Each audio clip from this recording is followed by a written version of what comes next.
Bismillahirrahmanirrahim. My name is Ghulam Mustafa, and today we will discuss about the topic dressing and bandages. First aid का ये dispenser का ये एक subject है जिसे हम फर्स्ट एड कहते हैं।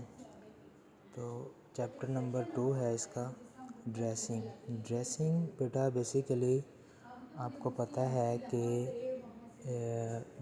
बॉडी के ऊपर अगर किसी जगह पे कोई कट लग जाए या कोई ज़ख्म हो जाए या कोई इन्फेक्शन फैल जाए तो उसको हम कवर करने के लिए हम क्या करते हैं, हम यूज़ करते हैं ड्रेसिंग।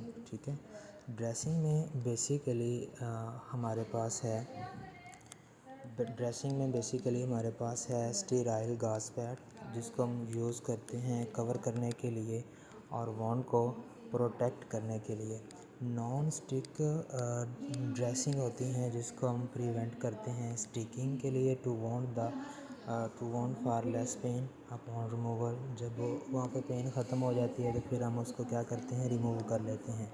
एडेसिव स्ट्रिप्स होती हैं, बैंड एड्स होते हैं, ये छोटी छोटी पट्टियाँ होती हैं जो चिपकने वाली पट्टियाँ होती हैं। इनको हम माइनर कट के लिए यूज़ करते हैं। जो छोटे छोटे हमारी बॉडी के ऊपर कहीं ना कहीं पे कोई कट लग जाता है तो उसको कवर करने के लिए हम यूज़ करते हैं। नेक्स्ट है हमारा बैंडेज क्या है, रोलर बैंडेज या इलास्टिक का मतलब होता है लचकदार।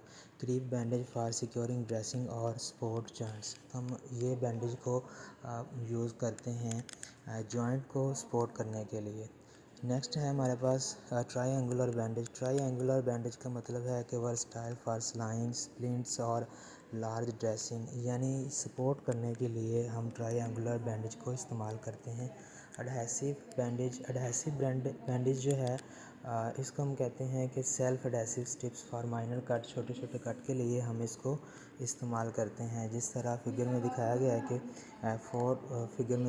है कि उसकी उंगली के ऊपर, उसकी फिंगर के ऊपर एक छोटा सा कट लगा है तो उसने क्या किया है, उसको कवर करने के लिए, उस वॉन्ड को प्रोटेक्ट करने के लिए उसने एडहेसिव बैंडेज यूज़ की। टाइप ऑफ बैंडेज की मुख्तलिफ टाइप हैं जो कि सर्कुलर का मतलब होता है सर्कल।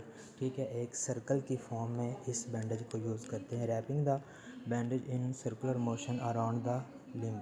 ठीक है, लिम्ब के इर्द गिर्द हम इसको सर्कुलर मोशन के अंदर रैप करते हैं।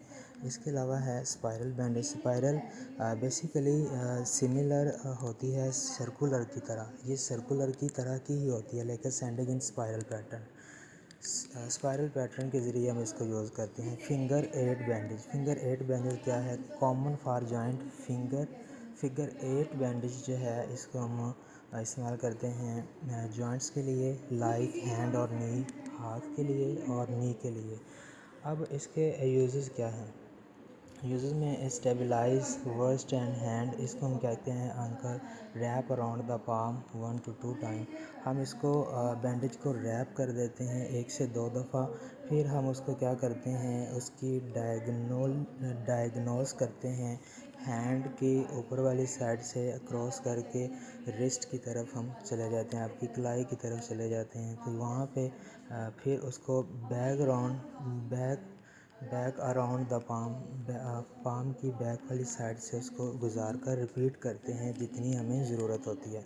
स्लाइंग का मतलब होता है sporting and injured arm using a triangular sling. मतलब हम इसको यूज़ करते हैं जो आपकी आर्म इंजर हुई है उसको सपोर्ट करने के लिए। एप्लीकेशन इसकी क्या है, एप्लीकेशन में हम मेंटेन टेंशन, मतलब जो हम पट्टी कर रहे होते हैं, ठीक है, वो ज़्यादा टाइट ना हो। ठीक है, अगर वो पट्टी टाइट हो जाती है, ठीक है, वो बैंडेज टाइट हो जाती है तो इट्स मीन कि आपकी बॉडी के अंदर कैपिलरी के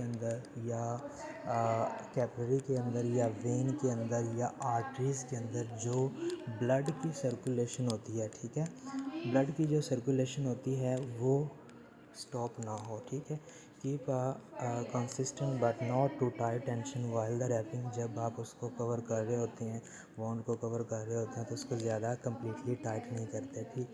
फिर ड्रेसिंग को कवर करते हैं वॉन्ड को कवर करने के लिए। फिर उसको सर्कुलेशन चेक करते हैं कि सर्कुलेशन में जो ब्लड की सर्कुलेशन है वो रेगुलर हो, ठीक है, वो रुके ना, ठीक है। तो इस तरह हम इसको यूज़ करते हैं। तो बेटा ये था हमारा सेकंड चैप्टर फर्स्ट एड का, जिसका नाम है ड्रेसिंग एंड बैंडेज, ठीक है। तो नेक्स्ट क्लास में हम थर्ड चैप्टर इसका रीड करेंगे।